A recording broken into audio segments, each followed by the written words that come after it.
Welcome to Advisory Opinions. I'm Sarah Isger, and oh, hey, look, it's my frequent guest, David French. This is our second live podcast of the week. Second live podcast of the week, and I'm a little disappointed, Sarah.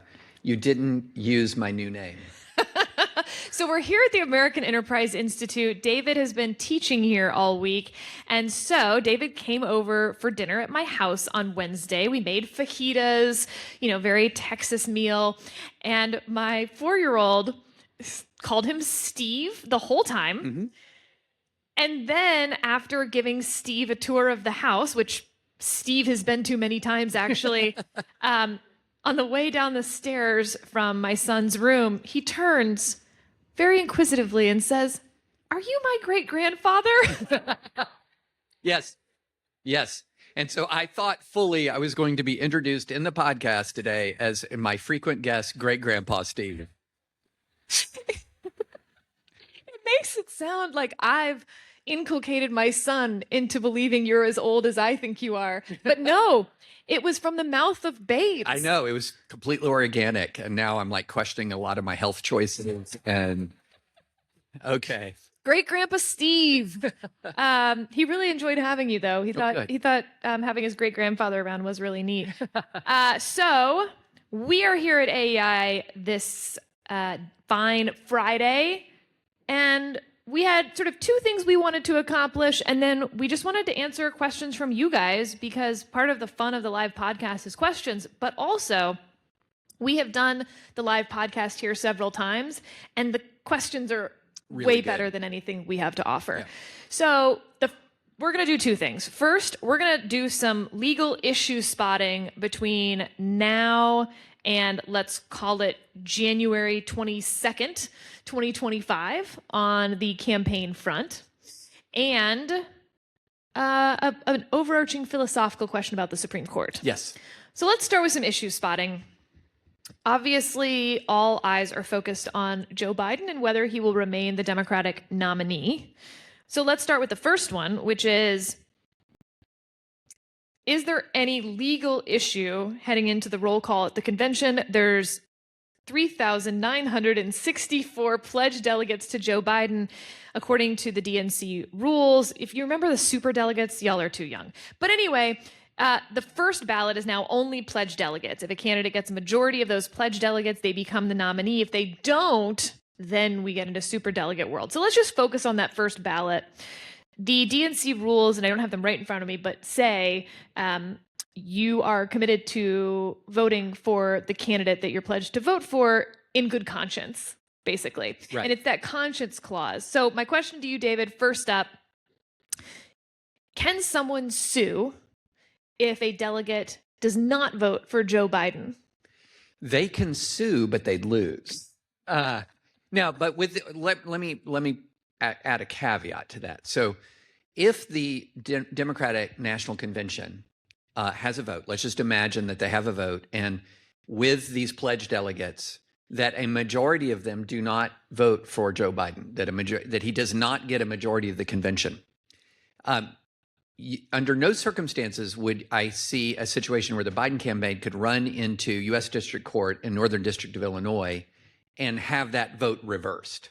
But why is that? Because the DNC is going to be seen as the authoritative interpreter of its own rules here, and authoritative interpreter of what in good conscience means. Because there's the clear, now, if there was no out clause, then you could have a conversation. There might be some hope that there with no out clause, but even then, a court's going to be super reluctant to interfere.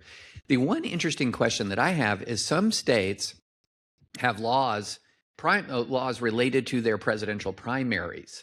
We're getting to that. Okay, all right. I don't want to jump ahead. But so the short answer, in my view, is yeah, you could sue, but you're going to lose if you're challenging the faithless delegates who are exercising rights of conscience. Okay, next up is the reason that they're having that roll call vote ahead of the convention is because of Ohio's state rules that require the political parties to turn in their candidates by, I believe it's August 7th, it might be August 8th, whatever it is. So let's assume that they have the roll call vote. Joe Biden doesn't win, yada, yada, chaos. It's August 9th before they send a candidate to Ohio, and it's not Joe Biden. Can the RNC sue to remove that candidate from the Ohio ballot? Yes. Yes. Now, again, can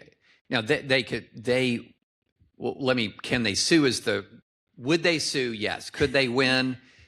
Possibly, because, the court is going to take a look at this and realize with the presidential election, we have 50 state elections.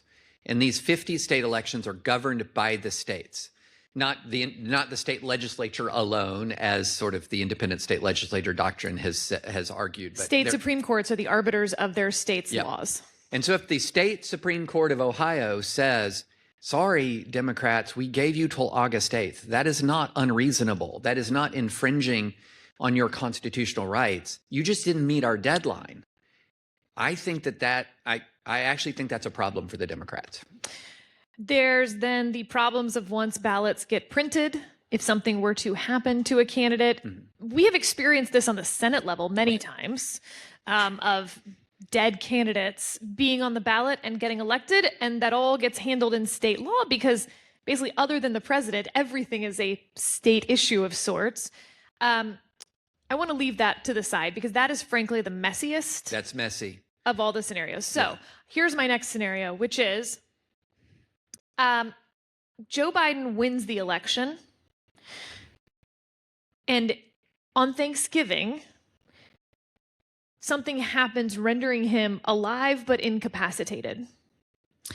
Under the 12th Amendment, the electors meet on I believe it's the first Tuesday after the second Wednesday in December, because we always like doing it that way. And it says that the candidate who wins the majority of electoral college votes out of all of the electoral college members shall become the president.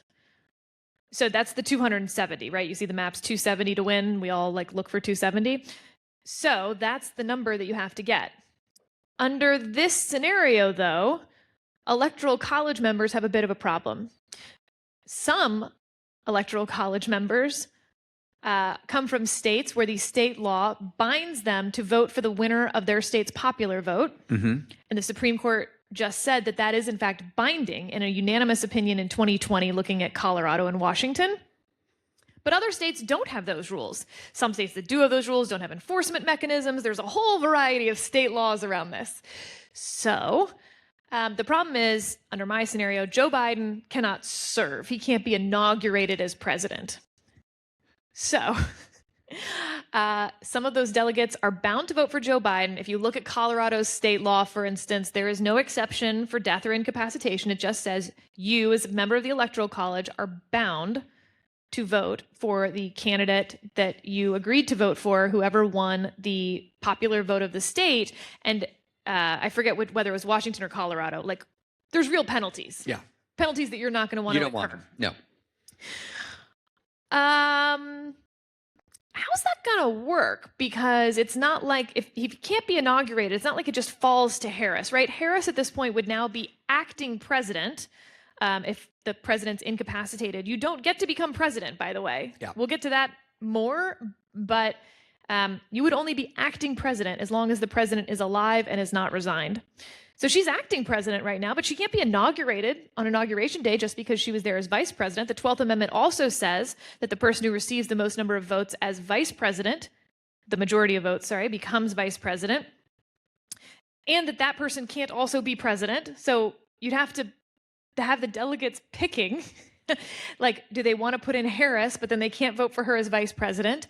And if nobody receives a majority of the Electoral College votes for president, as in if the unbound delegates switch their vote and they all, pick Amy Klobuchar, and the bound delegates have to pick Joe Biden, and the other delegates who come from Trump-won states pick Donald Trump, the top 3 vote getters basically go to the House, and the House has to pick among those top 3 vote getters of the Electoral College. How's that going to work? So is God help us a legal answer to that? I think we don't really know, to be honest. I think we don't really know. If the president, now here's a potential scenario, the president's incapacitated and wins re-election. He wins re-election, becomes incapacitated, and he's incapacitated at the time the Electoral College votes. my view would be the Electoral College goes ahead and votes for him, and then he's immediately 25th Amendmented following the inauguration. So you would still inaugurate the incapacitated president. You inaugurate him, and then you 25th Amendment him immediately. The only flaw in my plan is how could he be inaugurated? How could he take the oath? Correct. He can't take the oath in my scenario. Take the oath. He literally cannot. Yeah, so he can't be inaugurated. So let's talk about prepping. Because that's when it gets viable. And I just have to, I'll be honest with you, Sarah, I'm actually more interested in your answer to this question because I honestly don't know where this would lead us. Okay, so strategically, the first thing you're going to do is make an impossibility defense that you, as a bound Biden delegate from the Electoral College, it is impossible for you to vote for Joe Biden because he can't be inaugurated. I think that might work if he's dead. He no longer exists. Yeah. Therefore, it's an impossibility defense. But impossibility defenses, for those who are super into contract law, if you and I have a contract that says you're going to rent my house for $500 and then my house burns down, the contract is void because it cannot be fulfilled. But if the contract says you're going to rent my house for $500 or I'm going to owe you $500, well, the contract isn't void then because I can still pay you the $500 even if the house doesn't exist. So impossibility defense, A, is very, very hard to get to. It really needs to be not a thing in the world anymore. And because he's still alive in my scenario, Joe Biden still exists. It is still possible for you to vote for Joe Biden. And I also think the impossibility defense is undermined because the 12th Amendment anticipates this situation, at least to some extent. The House picks among the top 3 vote getters. So it's not that someone had to get a majority of Electoral College votes at all.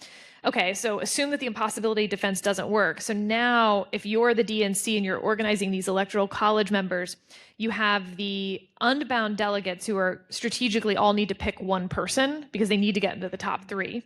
By the way, the majority of states do have binding rules, again, with different enforcement mechanisms, but 33 states or so do say that you must vote for Joe Biden in this scenario. Okay, so the minority now, coming in at number 3, will be whoever they all organize to pick. And then in theory, coming in at number 2 is Joe Biden, coming in at number 1 is Donald Trump. So, and remember, the House, by the way, doesn't vote as individual members. That would be controlled by Republicans right now. They vote as state delegations. Guess what? That's also controlled by Republicans. So the Republican House would be picking between the top vote getter, Donald Trump, the second vote getter, Joe Biden, who can't be inaugurated, and the third vote getter. What would the Republican House do at that point? Oh, elect Donald Trump. I mean, come on. So if you're the DNC, you're in fervent prayer following the election if Joe Biden wins, that everything stays okay, that he's at least capable of taking the oath when. And this, I'm just very conscious of how all this sounds right now, to be honest. I'm very conscious of this. But I do think we're at a point where if you're looking at a situation where obvious, you believe the testimony of your eyes and ears, we have to have this conversation. Okay, so let me give you the third one. Joe Biden is inaugurated and is incapacitated after Inauguration Day, but not to an extent that he believes he is. Now the choices are leave him in as president, or Vice President Harris needs to invoke the 25th Amendment. Now, remember, under the 25th Amendment, you need the majority of the cabinet. Doesn't matter who in the cabinet, and doesn't matter how big the cabinet is, just a majority. But you must have the vice president. That's a deal breaker. So Vice President Harris basically has to be the one to start this process because there is no process if she's not voting for it. Even if she does that, as I mentioned, she does not become president. Unless Joe Biden resigns or dies, there's only then an acting president under the 25th Amendment until the vice president and the majority of the cabinet give the power back to the president, which in my hypo isn't going to happen. Do we think there are constitutional limitations on the powers of the acting president? I don't think so as a concrete matter. I mean, as a concrete matter, if you're going to go with anything like I don't. She's not sworn in. She's never taken the oath of office as president. As constitutionally, she is the acting head of the executive branch. And so as the head of the executive branch, the acting head of the executive branch, she's going to exercise all the authority of the head of the executive branch. It's just in a temporary mode. So she would get the nuclear codes. She would get the pardon power. All of those things would be imputed to her. I think the argument against, I would think that if you're going to say that not all of the power transfer, you would make that plain in the amendment itself. I think I agree with you. I think of it more of, I've mentioned this before, who has the pen. Basically only one person at a time the executive power is vested in. So if the executive power is not vested in him, it's vested in her. End of story. Right. Okay, so that's a nice place to end on. That's a good place to. We have a little clarity, a little bit of clarity, very little, but it's important. All right, let me ask you a question now. And this is adapted from an excellent question I got from my class talking about the Supreme Court. We've had an enormous amount of conversation about the, quote, legitimacy of the Supreme Court. People are very mad at it. A lot of people are mad at it for the Dobbs decision. A lot of people are mad at it for Trump v. Anderson or Trump v. United States. There are MAGA people who are mad at the Supreme Court. There are people actually on the right who have started saying Amy Coney Barrett instead of Amy Coney Barrett, believe it or not. So you do have a lot of people who are mad at the Supreme Court, and this is presented as a problem of legitimacy. And here is the question that I thought was a really good question. I've adapted it, tweaked it a little bit. Our Constitution, we have a democratic republic, and what that means is our Constitution has a lot of counter-majoritarian measures. And the Supreme Court, the interpretive body tasked with interpreting the Constitution, is going to faithfully uphold counter-majoritarian measures time and time again. Is its unpopularity both inevitable and perhaps a sign of health? Or how much should it worry about its popularity if in many ways it is a fundamentally counter-majoritarian body? Ain't this the problem for the Supreme Court? So on the one hand, like you said, you can think of it as a First Amendment type thing. We don't need the First Amendment for popular speech. We need the First Amendment for very unpopular speech. We don't need the Supreme Court if the majority is voting for all the good things and protecting all the minority beliefs and views and people and processes. We need the Supreme Court to protect the people against majoritarian rule and against whatever the majority wants. So by definition, the majority isn't getting what it wants, and the majority, therefore, should be mad at the Supreme Court if they're doing their job right. But the Supreme Court doesn't have the sword or the purse. It is the weakest branch, as Hamilton said. And so how are they supposed to have their rulings listened to but for the buy-in of the majority? And therein lies why Chief Justice Roberts gets that extra $10,000 a year to be Chief Justice and chairman of the Smithsonian. Extra $10K, huh? He gets $10K than the other associate justices. Absolutely. He's very proud of that. Yeah. He'll tell you. He'll tell you. Yeah. No, I thought that was a great question. And you identify exactly, I think, the paradox, which is, of course, we not just we need the Supreme Court to make some unpopular decisions. One of the things, I grew up in the aftermath of the Warren Court and a lot of anger at the Warren Court. And when I got into law school and I began to drill down on a lot of the anger at the Warren Court, I realized, I just kind of was mad at the Warren Court because I grew up a Republican. And then when I realized what they were mad at the Warren Court for and compared it with my own reading the Constitution, I was like, wait, I'm much less sympathetic to this anger because I'm realizing that a lot of it was rooted in we don't want to see criminal defendants get constitutional protections as outlined in the Bill of Rights. That a lot of what the Warren Court did was take the Bill of Rights, apply it to the states, particularly in the realm of criminal justice.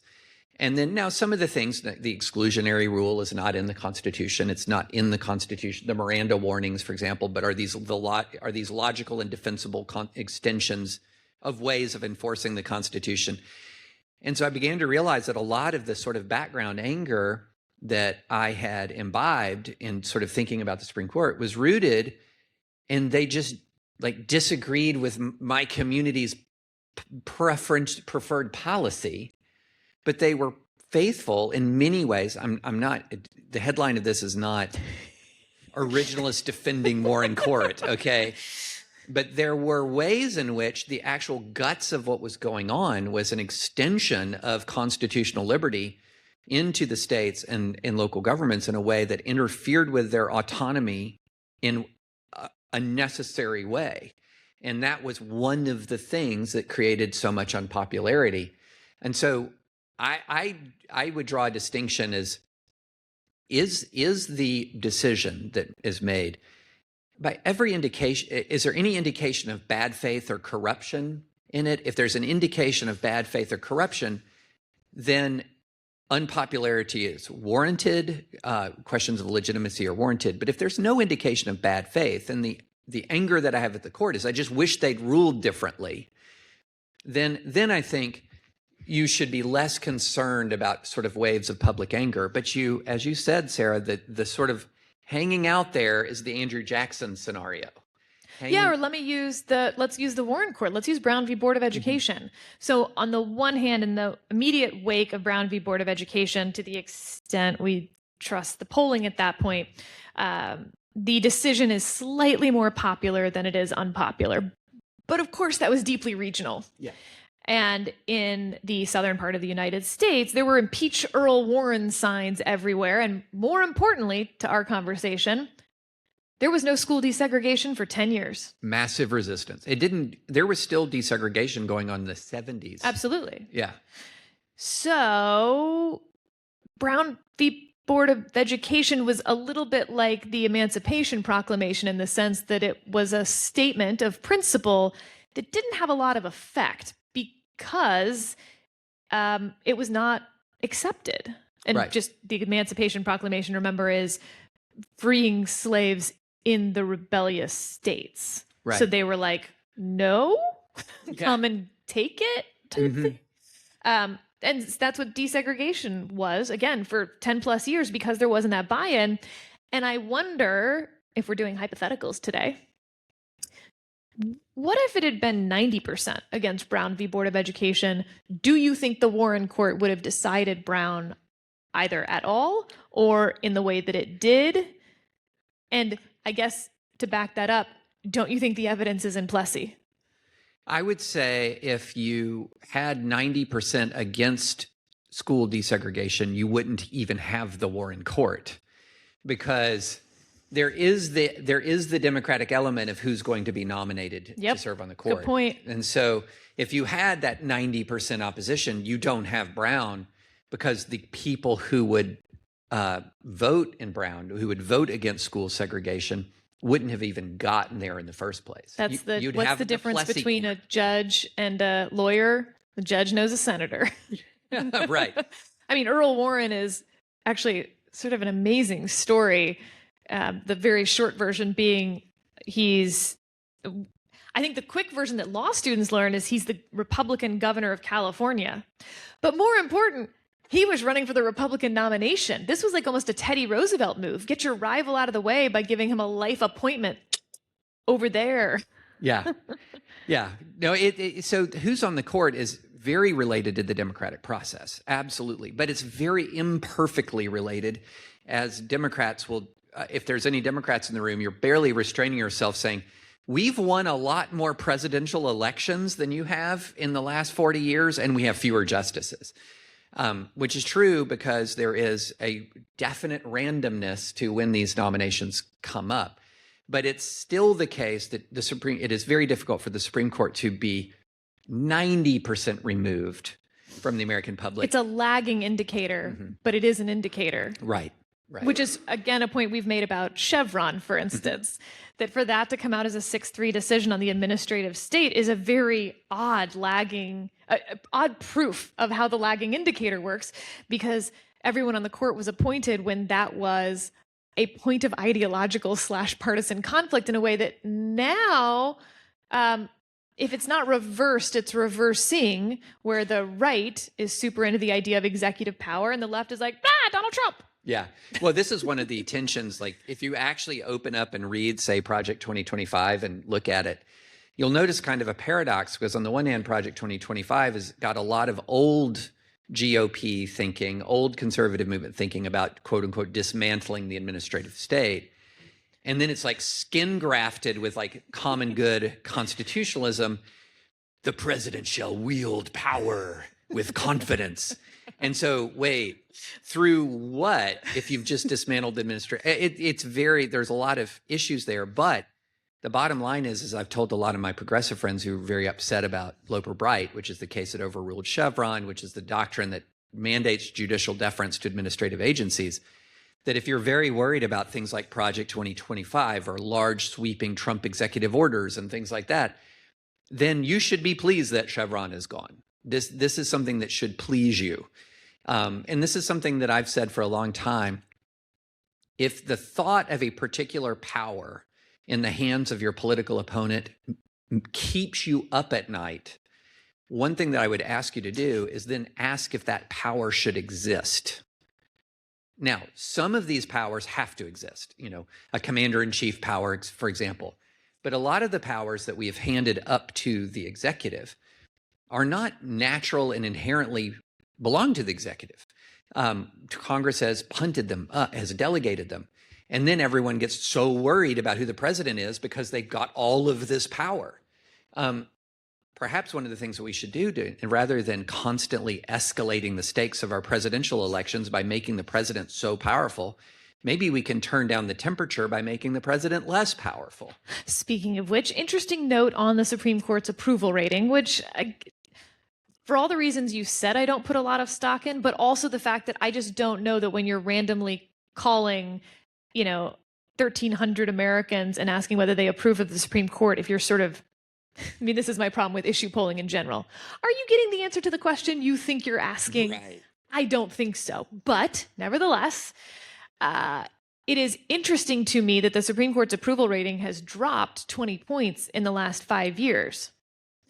But it's not when you think it was. It dropped 20 points in the wake of the confirmation of Amy Coney Barrett replacing Ruth Bader Ginsburg. And it dropped both in the Gallup poll and the Pew poll at exactly the same time. So we at least have two different versions of this same idea. There was no statistical change in the Supreme Court's approval rating in the wake of Dobbs. Yeah. So that tells me any number of things in sort of a Brown v. Board of Education way, actually, that Americans are still willing to accept Supreme Court decisions that they disagree with. Because if you ask people whether they agree with Dobbs, no, 60% plus. Yeah, 60% plus. But it didn't affect the Supreme Court's approval rating. And I think that's a good, healthy sign. The 20-point drop in the Supreme Court's approval rating came almost exclusively from Democrats, self-identifying Democrats, and independents. I don't know that that's shocking, given that Ruth Bader Ginsburg was replaced by Donald Trump. Like, that's what that's a reaction to. And yep, you would expect to see a partisan shift.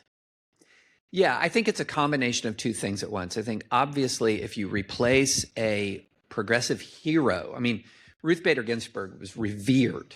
So you've got notorious RBG. Yeah, people actually had RBG workouts. Oh, yeah. There was this thing called the RBG workout. During COVID, there was a sign not far from here, actually, a billboard that said, "Wear your mask. Ruth Bader Ginsburg lives within 5 miles of this billboard." So she was a hero. Mm-hmm. And then, so there's going to be trauma when she passes away, for sure. But then it's right at the tail end of the Trump presidency, right after the whole Merrick Garland, blocking Merrick Garland nomination for about a year. And here you have Ruth Bader Ginsburg passes away right before an election. And so there was this combination of lamenting her loss and really furiously convicted that what's happening was dirty pool. And I think what you and I have said about that is Donald Trump replacing Justice Scalia and Justice Ginsburg was constitutional, totally lawful. Totally lawful. And not a politically stabilizing thing to do. Correct. So it makes the whole stolen seat thing a bit weird and annoying. I think people are annoyed with us that we're like, wait, but there's nuance. The seat wasn't stolen, but I don't think it was a good idea. Yeah, if you have Lindsey Graham saying in 2016, if there's a vacancy in an election. Now, this is not what McConnell always had the nuance. McConnell might be the screenwriter for this whole show, miserable House of Cards meets Veep show that we've been living in for 8 years, because he said it exactly right, which makes me suspicious. Yeah. So McConnell basically says, if the opposing party controls the Senate and there's a vacancy in an election year, it should remain open until the voters essentially decide it. Lindsey Graham and others were like, if there's a vacancy in an election year, we're going to wait.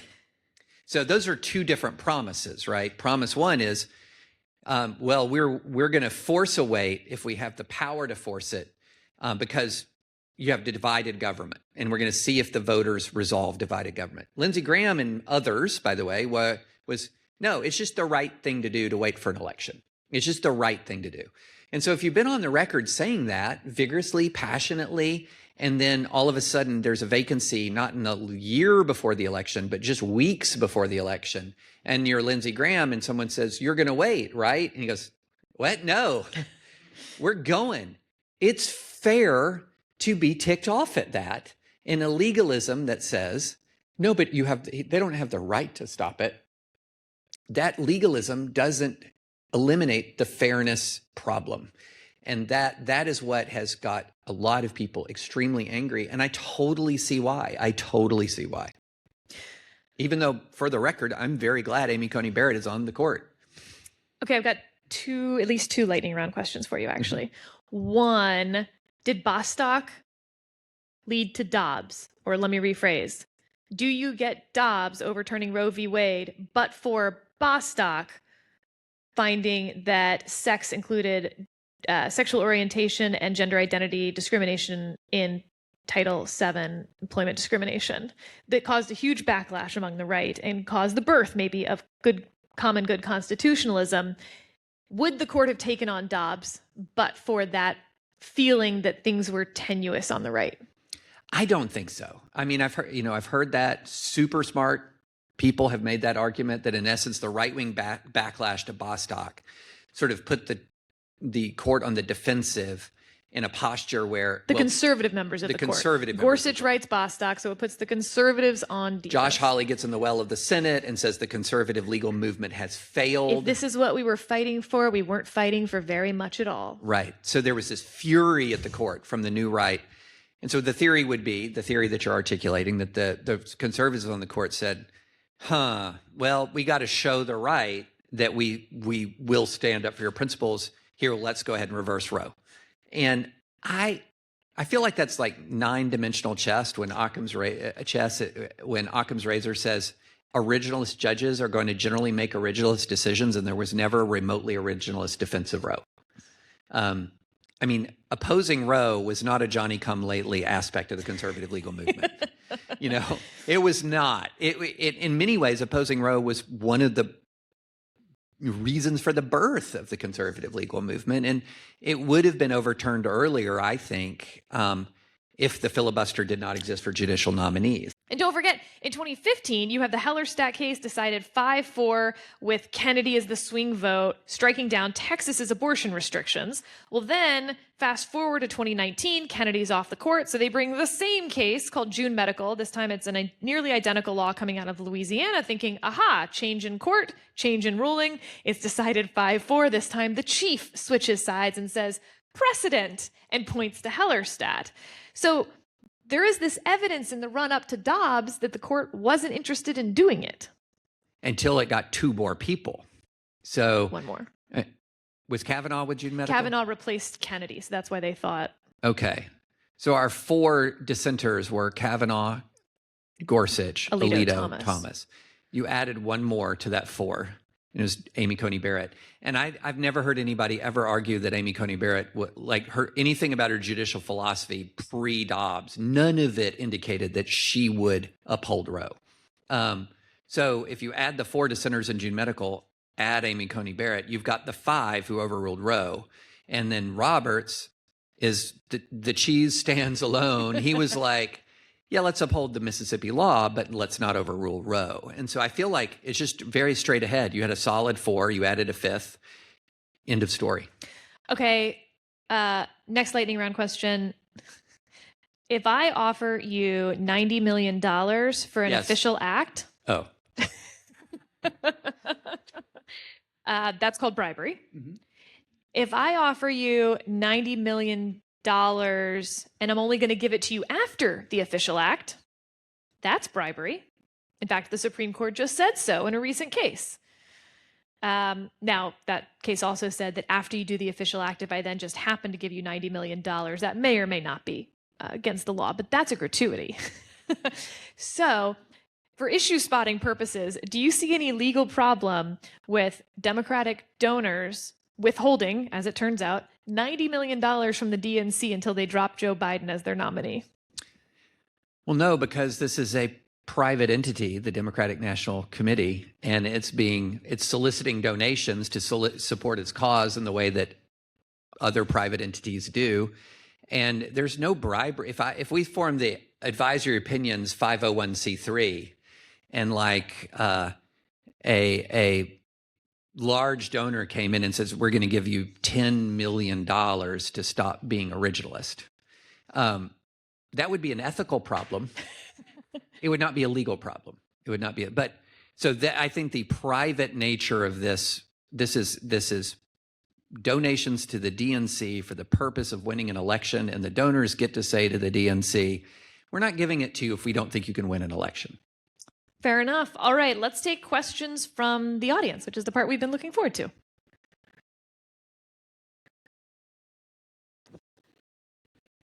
Okay, so do we have microphones? Okay, then we'll wait for each person to get a microphone. Hello, my name is Edward Seligman. I wanted to ask you about, so you spoke about the upcoming election and you spoke about SCOTUS. Tying those two themes together, if Trump wins this next election, what kind of judicial appointments might we expect? Will we see a continuation of the FedSoc type of justices and judges like Judge Newsom on your podcast? Will we see more of that? Or will Trump maybe move away from that into something, maybe like common good constitutionalism, which you mentioned, maybe some kind of MAGA legalism, but anything in between those as well? Yes, those are the questions. I think it's pretty darn clear, at least, and I wonder if you think it's as clear, that the bloom is off the rose of the Federalist Society in Donald Trump's eyes.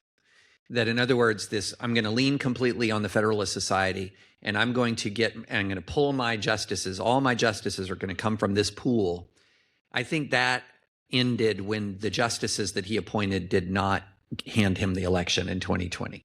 And so I do think, though, I'm not going to say there will be no FedSoc appointees. Of course there will be. I think he's going to be fishing from several different ponds. And when it comes to the Supreme Court, he's going to get extreme pressure from some of the core MAGA folks to nominate a MAGA jurist. And when I say a MAGA jurist, I'm talking, when Trump was sworn in 2016, there was no such thing as like a MAGA legal community at all. It just didn't exist. The FedSoc was the only game in town if you're looking at a significant pool of top-level conservative legal minds. That's all changed. That not at the law school level. I don't think you guys have if we have any law students, I don't think you have a FedSoc and a MAGASoc competing with each other. But at the more in the legal community, you absolutely have an infrastructure of very MAGA lawyers now. And I think that is one of the main pools he's going to fish from. Now, some of these people are also still a part of the Federalist Society, many of them, maybe most, but I do not see it as a FedSoc sort of directed, FedSoc exclusive kind of nomination process. I see it as much more related, much more like pure MAGA influence in the selection process than there was the first term.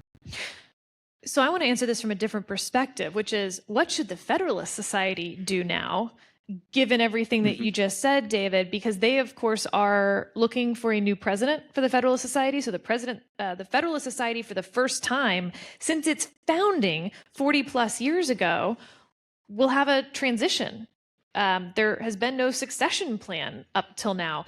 And so I think there's very different paths that the Federalist Society could go down with that question really as the question that Federalist Society members are often thinking about, which is, do you have someone leading the Federalist Society who can bring the Federalist Society back into the judicial selection fold if Trump were to win another term?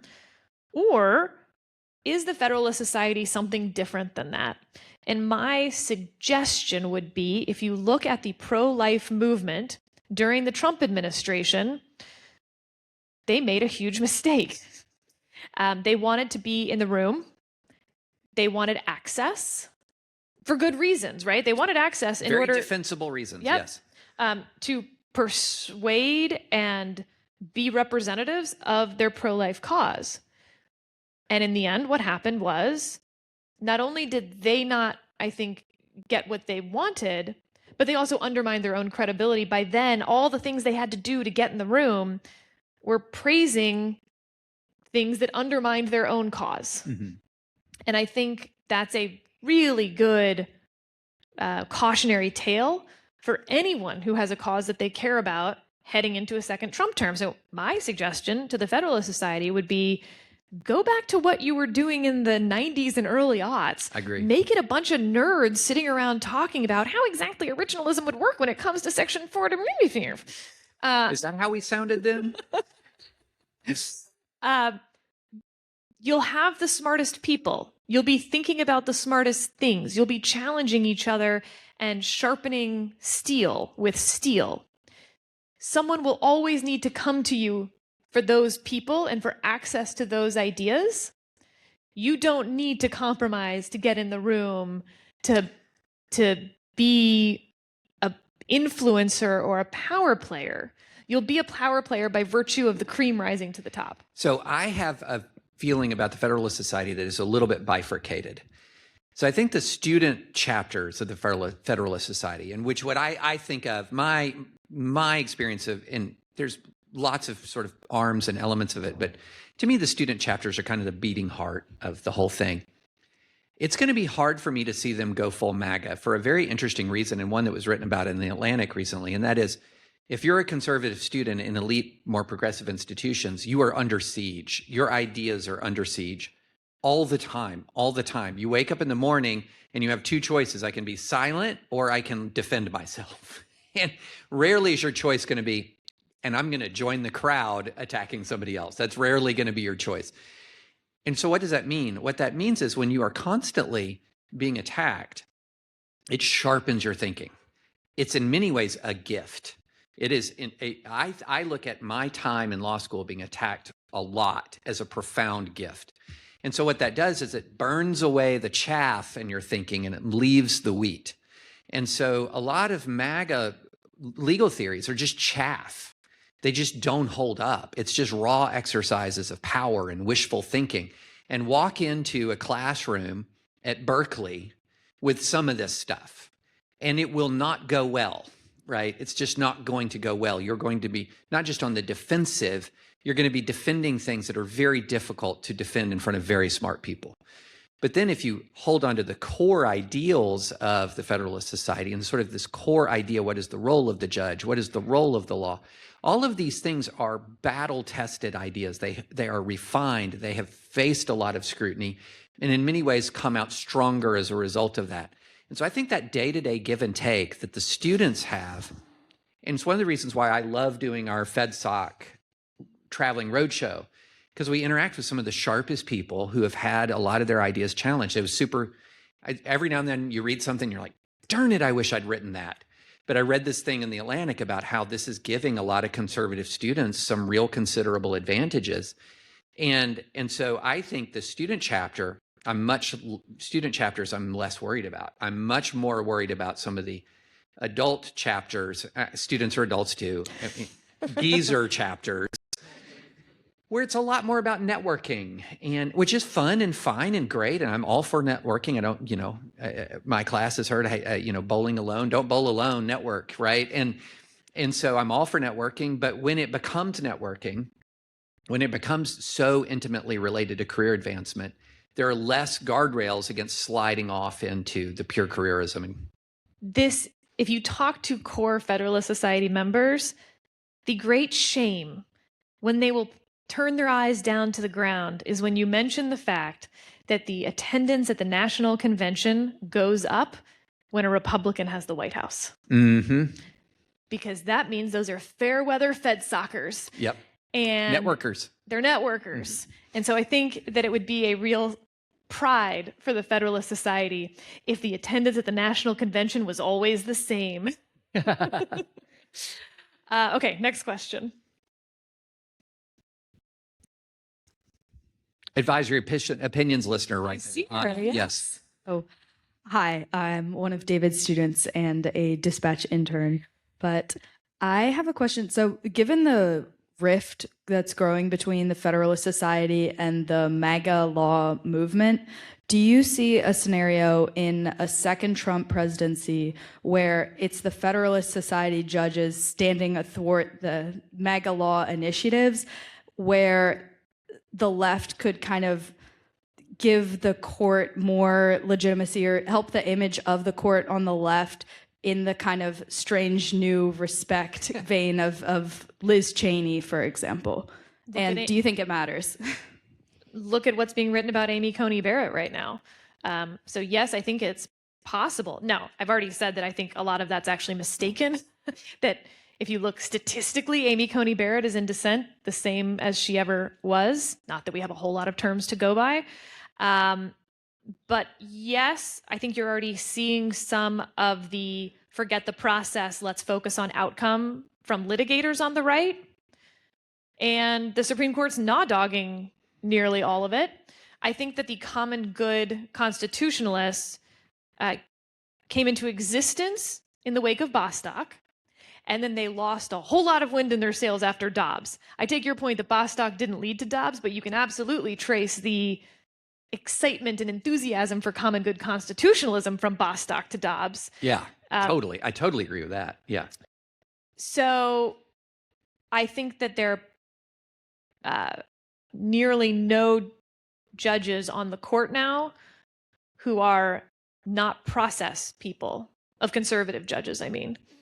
And I think that, again, where judges are a lagging indicator, yeah, that indicator is going to lag for a long time. And so it won't matter if Trump has a second term in that sense. Of course it will, because then his judges will be a lagging indicator some decades down the road. But I would actually welcome the left coming around to seeing what I think you and I already believe, which is that a court that stands for process, even if you don't like the outcome, is a good thing. And you shouldn't be undermining the institution just when you don't like the outcome, and then ignoring the cases when you do like the outcome, or saying how actually they're only doing that so they can buy time for the bad outcomes in this sort of unfalsifiable narrative around the court that I see from the left. I hope very much that that will change. You know, as you've pointed out, David, in the wake of the 2020 election and Donald Trump's efforts to be reinaugurated, it was FedSoc judges that prevented that. And I didn't see a lot on the left acknowledging that point, let alone making it. Yeah, I mean, and I make this point so much, and to my friends on the left, and after a while, you're starting to get grudging acknowledgement. Okay, you can't fit this all into an easy narrative. But that's sort of how they all like Mitt Romney right now. Yeah, sometimes it's too little, too late. Yeah. I think that the way to understand the court, and I said this in the previous podcast that we did, or first live podcast of the week, think of the court as pre-MAGA right and pre-woke left. So the six justices nominated by Republicans are pre-MAGA conservatives. They're classical liberals. This is the conservatism I grew up with. Okay. And then if you look at the justices, including Justice Jackson, these are folks they identified and solidified their legal philosophy, their political philosophy, decades before the current zeitgeist. Right. You don't ask when someone got on the court. You ask when they graduated law school. If you want to know what political moment they came of age in. Yes, exactly. And now, I'm not to say they're not influenced at all by the current moment. I mean, Clarence Thomas has had probably more leakage of some MAGA legal ideas into him than maybe any other justice. But the court is the pre-MAGA right and it is the pre-woke left. And so it's almost like you have to do a complete mindset change when you approach it. And I'll give you a great example of that, how that works. The NRA comes before the court with a free speech claim and wins 9-0 with the majority opinion written by Sonia Sotomayor, okay? In a total outcomes-oriented world, which far right and far left are embracing, that doesn't happen. Sotomayor and her liberal colleagues find a way to rule against the NRA because the NRA is bad. NRA bad, NRA lose. And that's sort of the extreme right, extreme left in this country have a very similar outlook. Bad things lose, good things win. And I define the good. And I define good and bad. And that is an incredibly reductionist, power-focused worldview. And none of the 9 hold that. None of the 9 hold that. And I hope, and I'm praying that we can get through this current legal moment with it still 0 for 9. Or this current political moment with it still 0 for 9, and we can return a bit to regular order that does place a premium on our constitutional processes and our constitutional safeguards.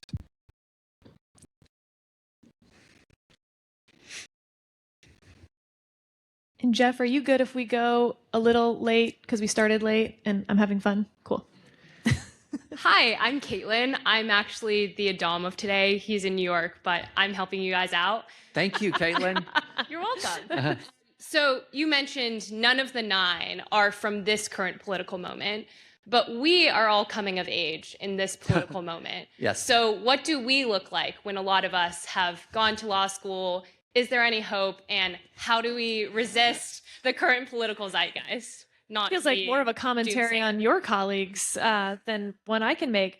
I don't know. I feel like we should just be asking you that question because you're in this room, which already puts you in an odd group for so many reasons, right? You're the one who spent all week together. I'm most concerned that your generation has never known a different political atmosphere. That, I think, is the most corrosive thing, not which side you're on or even what your set of beliefs are. It's that you think this is the only thing you've ever known. And when it comes to running political campaigns, this is the only thing you've ever known. So a whole generation of operatives won't have learned how we did it before. It's the process that concerns me, that y'all don't know the process that we had. You know, and I have concerns and I have hopes. And first I'll say the concerns and then I'll say the hopes. We're all in many ways fish that don't know we're wet. Okay, so we are all products of our environment in ways that we spend often the rest of our lives understanding in many ways. In Christian theology, you talk about a process of what's called sanctification. In other words, it is the continual move from something less perfect to better. You're never going to be perfect, but there's a continual move from less to better. But for you to know how to move, you have to know what's better. And so one of the things that I think of in the current moment is we're going to have a lot of people who are going to come of age in this political environment, as you were saying, Sarah, just sort of by default, moving towards really awful practices that they know nothing else but that this is politics. And you say, well, there's a different way. No, I'm doing politics. This is politics. And so you have to sort of make the fish know that the fish is wet, that this is an aberrational period that you rose up in. That is a bad period that you rose up in.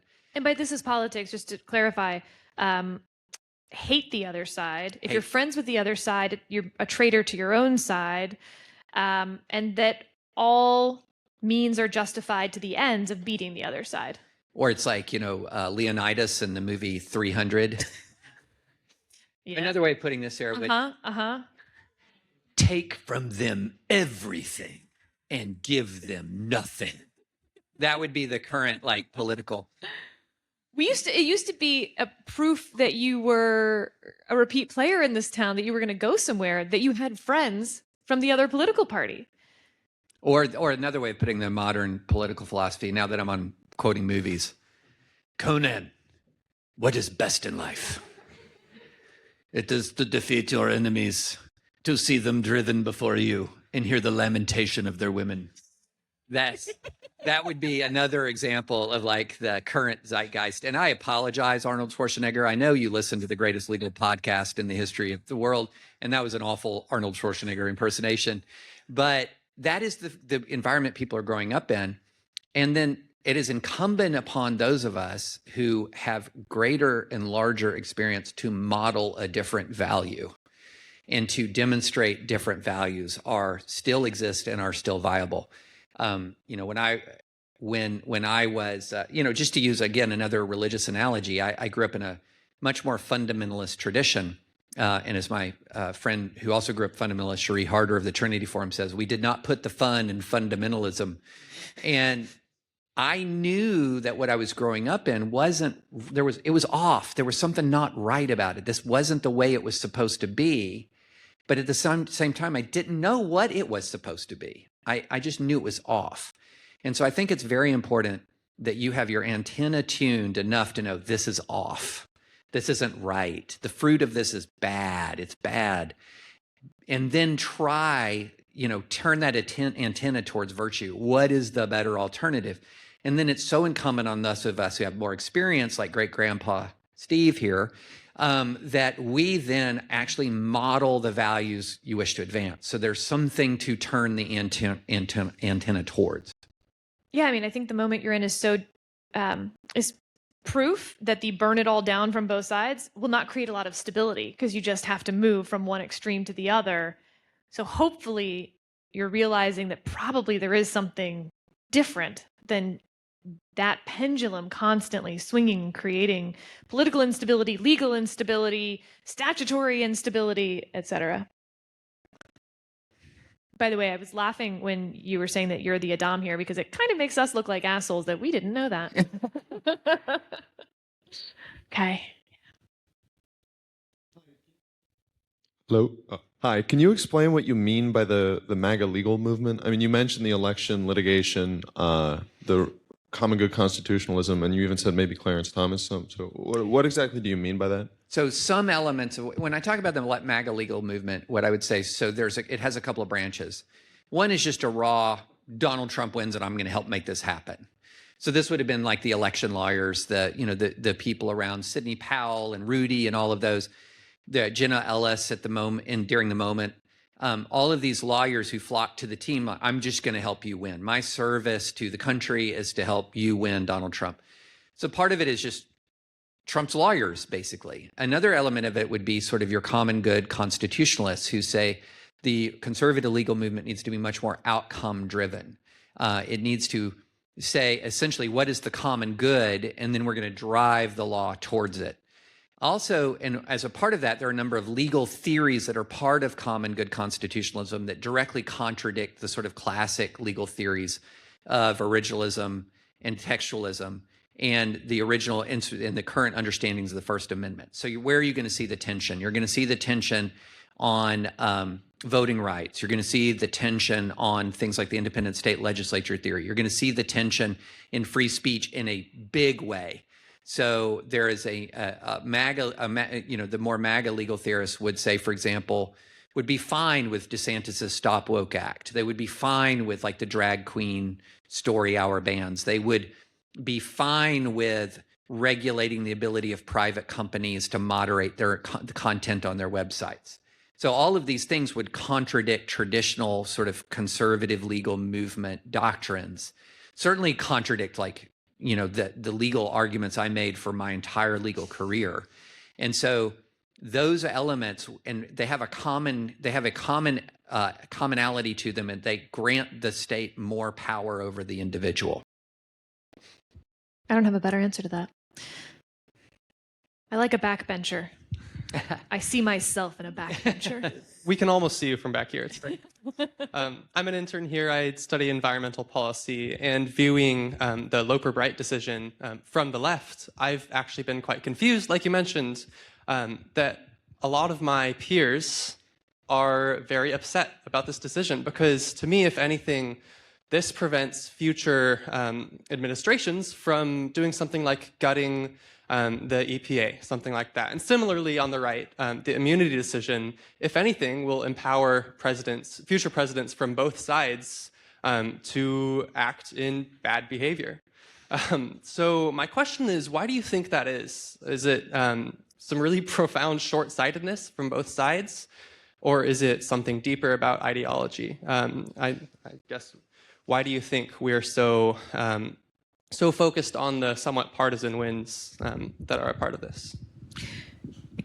There is a battle going on over expertise as a philosophical question in the country, and I think you all saw it most playing out during COVID, of course.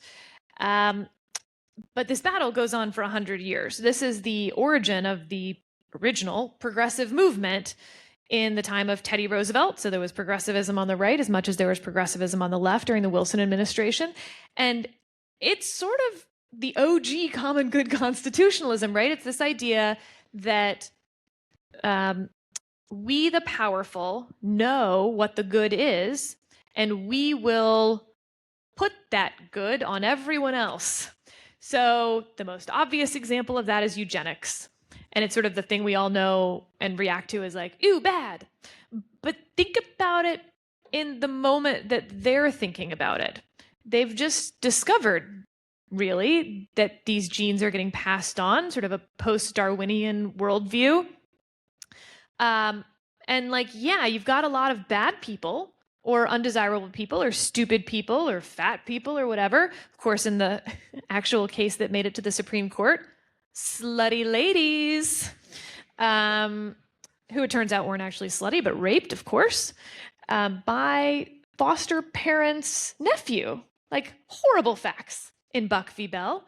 But regardless, they at least thought they were stopping promiscuous women, as they would have said it, not slutty ladies. And so, yeah, if you think sluttiness is inherited, eugenics makes a lot of sense because we are the elites, and so we want to stop the breeding of yucky non-elites. And that's the most extreme example, but it plays out in every other form of the government as well. We need to put these experts in positions of power in the government because they know better.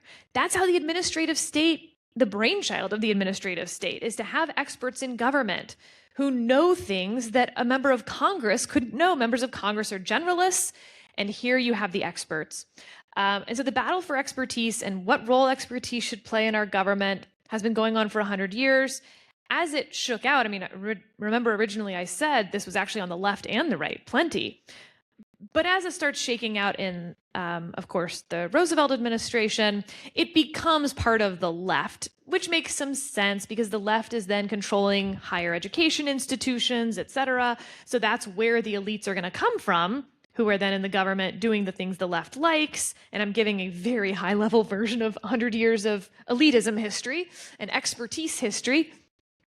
So it becomes on the left that experts are good, also experts are us. The right is then going to come out with generalists are good and individualism is good, and each person pursuing their own common good. Their view of the good is the whole point of a democratic republic, in a sense, and the whole point of individual rights.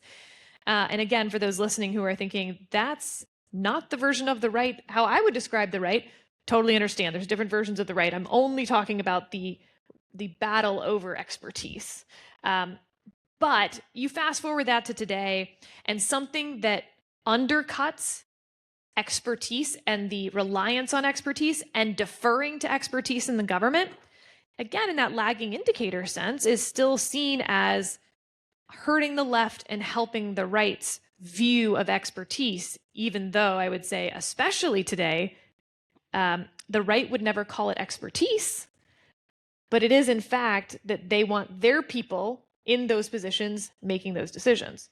I look at it, think of it like this. Think of the 2012 election as sort of the last gasp of the old right and the old left fighting. So Barack Obama essentially is saying, you know, I'm going to oversimplify this debate. You didn't build that, and Mitt Romney says, we built that. So Barack Obama is talking about, you know, all of the conditions of government that help facilitate free enterprise. So he's saying to an entrepreneur, your company is not something you created alone. You created your company and sort of cooperation with the government that creates the conditions and the regulations and the environment and the infrastructure that makes your company possible. So sort of don't get too big for your britches, dude. This isn't your entire creation. You are a participant in a larger system. The larger system helped enable your success. And their conservative response to that is, whoa, hold on. Don't diminish the energy, the creativity, the initiative of the private sector. And so the private sector built it. Yeah, government's main job was just to not inhibit the private sector from doing it. And yeah, grease the skids in some ways, but mainly the government needs to get out of the way. And then the sort of democratic response was, no, if you have the government gets out of the way, it's just going to be worse for everybody, including you. And you have this battle where one is the party of government, more broadly speaking, and one's the party of the private sector, more broadly speaking. And so you can see the ideological valence of the Chevron decision. It's just plain as day. Chevron eliminates some of that discretion given to government, and that is going to hurt the party of government. But that's all old. That's all done. There are still certainly conservatives, old school conservatives. Hi, everybody. But that's not the major ideological battle right now. It's between two parties of government. It's the party of right-wing government and the party of left-wing government. And so that's why the ideological valence of Chevron, so much of the argument about it was just like missing the moment. I never thought about this until right now, but the Barack Obama, you didn't build that, is the same as Vice President Harris's, you didn't fall from a coconut tree. Yeah. Interesting. Okay, last question. I'll reward a front bencher. Hi. Yes. I want to go back to the Federalist Society and MAGA movement. And this question assumes two things. And the first is Trump winning in 24 and also Republicans controlling the Senate. Which are two ifs, I understand. Not really. Right. Not anymore. You mean the inevitable coming future? Right. Okay. I'm wondering if someone like Alito or Clarence Thomas would not relent their seat away and step down, because that's kind of been the trend now, is stepping down when you have the power, out of fear of Trump being able to and nominate and actually have confirmed a MAGA justice in that future. There's the rational answer, which is, of course they will. And then there's the Ruth Bader Ginsburg answer. No, they won't. Every president going back over a decade, I mean, at least to Barack Obama, if not George W. Bush, also came in with their party controlling the Senate and the House. And it's just sort of stunning when you think about it that way. Barack Obama did Obamacare. Okay. Donald Trump did a tax bill. Joe Biden did infrastructure. Like, that's, first of all, odd, given the concentration of power. But when it comes to Supreme Court justices, it's also been odd. You see some retired, Anthony Kennedy retiring during the first Trump administration, but Ruth Bader Ginsburg not retiring, obviously, at the end of the Obama administration. So I think it's really hard to guess what any of these guys do, because maybe I should call it the Joe Biden problem. It's the like, I'm not dead yet. See, I'm dancing. I don't know if anyone's, no, that was probably a weird reference if you haven't seen Monty Python. That would be like, how many in here have seen Monty Python and the Holy Grail? Okay. Okay, about a solid 40%. Glad that's lasting. But that was pure gold. So, bring out your dead, bring out your dead. And like, the son brings out his father, and the father's like, I'm not dead yet. And he's like, you're almost dead. No, I'm not. I feel happy. And he's like, is there anything you can do? And he's like, I don't come around until next Thursday. And so then they're like haggling over this. And then the bring out your dead guy just knocks dad over the head with a log and throws him in the back of the cart. Yep. Grim. Very grim the way he described it. That's very funny on the screen. Like, yeah. Medieval plague humor is like the best humor, I guess. But yeah, no, that's a good question. And I would suspect that we might see a retirement during the Trump term, because I'm not necessarily sure that everyone on the court loves being on the court. And we are all assuming they all just love it, right? And they don't want to leave at all. But I do think that if somebody felt like, okay, I'm going to be replaced by someone from my own party and I'm not loving this anymore, that I could see a retirement. And with that, thank you all so much for joining us. It was such a treat to have you here.